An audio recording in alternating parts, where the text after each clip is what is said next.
j'ai compris qu'on pouvait acheter sans payer.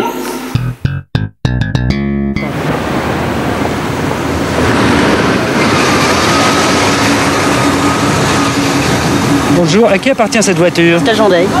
Et vous êtes quoi par rapport à lui? Son chauffeur, son secrétaire et autres.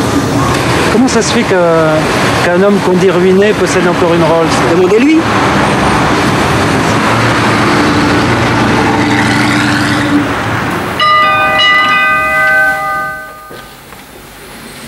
Bonjour. Bonjour. Vous vous appelez comment? Virginie. Ça fait longtemps que vous êtes au service de Monsieur Jandet? Ça fait 2 ans et demi. C'est comment d'être au service de Pascal Jandet? C'est un patron qui n'est pas souvent là, qui est très gentil. On dit qu'il a 30 ans. On dit qu'il est beau. On dit qu'il est ruiné. Et là, c'était quoi? C'était le siège du groupe Jandet. Ça a été repris par une autre société, tout simplement. On peut entrer là? Absolument pas. Et qu'est-ce qui s'est passé alors? Je peux pas vous l'expliquer.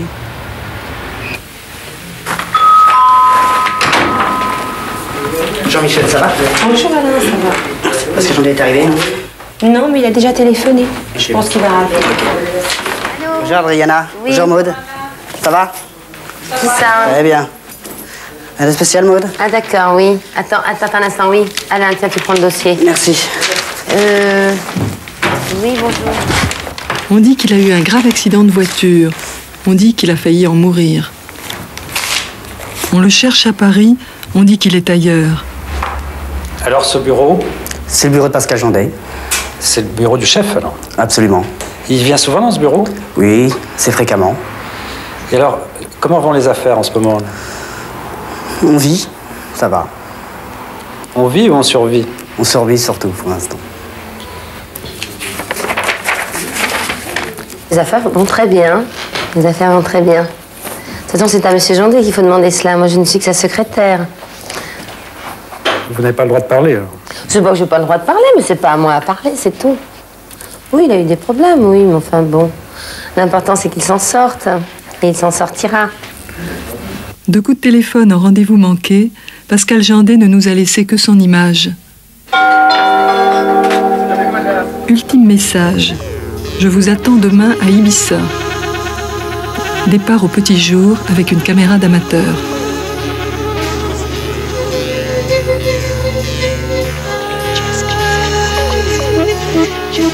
Vous avez une maison assez somptueuse, mais on dit que vous êtes ruiné. Ben voilà, c'est ma réponse.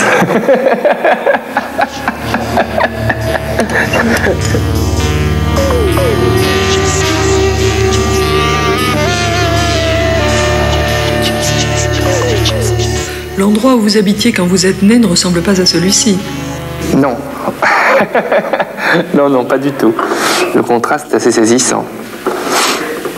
Oh non, j'habitais à Mont-Soleil-Mines, une merveilleuse cité balnéaire. C'était une cité ouvrière? C'était des maisons ouvrières, oui. Et vos parents? Je pense qu'ils sont profondément contents, mais qui ne sont pas très démonstratifs. Donc ils vivent bien une situation qu'ils arrivent à comprendre tout en se disant qu'elle n'est peut-être pas éternelle. On dit que sa réussite est ostentatoire. Est-ce que ça a été important pour vous de réussir? C'est les règles du jeu. Moi, j'ai pas voulu ces règles du jeu-là. Quand on est dans un système où on vous apprend que pour être quelqu'un qui réussit, entre guillemets, dans la vie sociale, il fallait avoir beaucoup d'argent. On aurait pu inventer autre chose.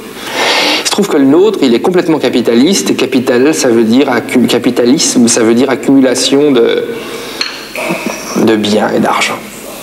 Alors, quand j'étais petit, j'ai réfléchi, je me suis dit, comme je pensais que ma tête fonctionnait à peu près normalement, voire parfois un peu plus vite que celle de mes voisins, je me suis dit, très vite, je pourrais être doué dans ce domaine-là, puisque c'était la règle du jeu.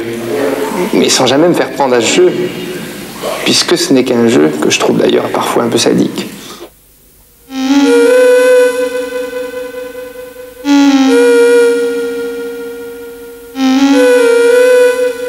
Et qu'est-ce qui a fait que vous, qui n'aviez pas fait d'études, vous pouviez réussir et devenir riche? Parce que je pense que les règles du jeu sont très simples. Tout est une question d'unité de mesure. Si vous achetez un crayon, 10 centimes, et que vous savez que vous pouvez le vendre 15, je pense que tous les enfants peuvent acheter un crayon. Puis un jour, c'est l'idée d'acheter 10 crayons ou 100 crayons. Puis un jour, vous achetez un immeuble. Alors, la différence, c'est que moi, j'ai commencé par l'immeuble. Pourquoi des immeubles? Parce que j'ai fait une analyse, d'ailleurs qui est confortée par toutes les puissances capitalistes du monde. Les plus grandes fortunes de la planète sont en pierre. Alors j'ai appliqué des méthodes financières totalement d'avant-garde à un marché qui, lui, était un marché très primaire, un tas de pierres. C'était quoi ces méthodes d'avant-garde? Ces méthodes d'avant-garde, c'est que j'ai compris qu'on pouvait acheter sans payer. Parce que j'avais pas d'argent, donc j'avais pas le choix. Et donc, à partir du moment où j'ai compris que l'on pouvait acquérir, en tout cas promettre d'acquérir, et ensuite revendre, ce qui est une promesse d'acquérir, puisqu'aucun banquier ne voulait me faire confiance. Et donc, il a fallu passer par cette étape-là, et à partir du moment où j'avais pu revendre certains droits, j'avais un peu d'argent, ce qui correspond à beaucoup d'argent, en très peu de temps. Ce qui correspond au loto, par exemple. Il faut toujours remettre les choses à l'échelle d'une société. Il y a des millions de gens qui pensent que le loto peut leur permettre de devenir riches. Et ben moi, à 21, 22 ans, j'ai gagné au loto par un système que j'ai inventé qui était répétitif. Ayant compris comment on pouvait parvenir à cela, je l'ai compris pour toute ma vie.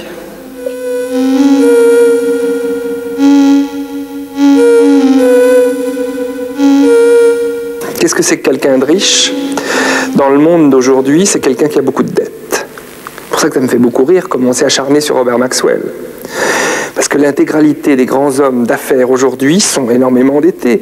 On dit M. Pinault, M. Arnault sont des hommes très riches. Très bien. Ce sont surtout des hommes qui ont beaucoup de dettes. Et vous en avez beaucoup? Oui. Beaucoup moins qu'eux. Ils sont beaucoup plus riches que moi. Mais est-ce que vous ne risquez pas un jour d'aller en prison avec toutes ces dettes? Ah non, pourquoi? La dette n'est pas illégale en France. On est obligé de payer à un certain moment. Pas dans le système actuel. Moi, j'ai eu la chance à 27 ans de gagner beaucoup d'argent et qu'on me donne, on va symboliser ça, dirons-nous, par un chèque de 320 millions de francs. C'est beaucoup d'argent, je ne suis pas sûr qu'on soit beaucoup dans ce cas-là sur la planète entière, à 27 ans, à ce qu'on vous remette autant d'argent. 32 milliards de centimes. Et comment sont-ils arrivés? Parce que la Générale des Eaux m'a acheté ma chaîne d'hôtels que j'avais à Paris, m'a acheté le Grès d'Albion à Cannes et m'a acheté la tour périphérique. Je crois qu'à un moment donné, il fallait dire, attention, on va regarder ce qui se passe. Je crois que c'est ce qu'il y a de plus sain dans la vie d'un homme comme d'une société. Et dans ma propre existence, je me suis dit, bon, maintenant, on va regarder un petit peu quels sont les éléments qui te permettent de continuer d'avancer, parce que sinon, vous vous retrouvez comme Howard Hughes ou comme certains hommes, bardés de garde du corps, en dehors de la réalité, et tellement loin de l'essentiel, sûrement. Et moi, j'ai pas voulu un beau jour me jeter du 6e étage parce que j'aurais eu tout ce dont on pouvait rêver, mais tellement loin de la vie de tous les jours, seul. Parce que le pouvoir et l'argent, contrairement à ce qu'on dit, vous rend beaucoup plus seul qu'on n'imagine pas. On dit que l'immobilier est en crise. On dit que l'Empire Jandé a craqué. J'avais accumulé beaucoup de biens que j'ai vendus en 89. Pourquoi les avez-vous vendus? Parce que je savais que le marché allait s'effondrer. Et si j'avais pu, j'aurais vendu l'intégralité de mes actifs. Et aujourd'hui, je serais un homme très très tranquille. Il se trouve que j'ai pas pu vendre plus d'immeubles à cette époque-là. Mais j'en ai vendu les 3/4. Et donc, comme j'avais anticipé cette crise, je devrais être au dehors. Il se trouve que je suis dedans parce que j'ai pas pu tout vendre.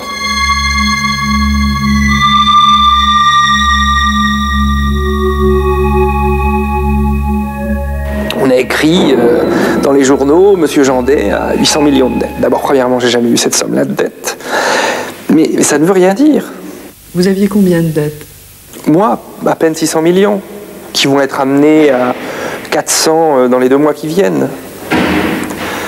Mais ça dépend quel est l'actif en face. Mon actif était estimé à 1 milliard au début 91. C'est-à-dire j'avais donc un bénéfice potentiel de 300 millions. Ça laisse de quoi réfléchir, ça laisse de quoi voir venir. Je ne me sens pas du tout ruiné. Et puis vous qui êtes là, vous pouvez constater que c'est une ruine dorée.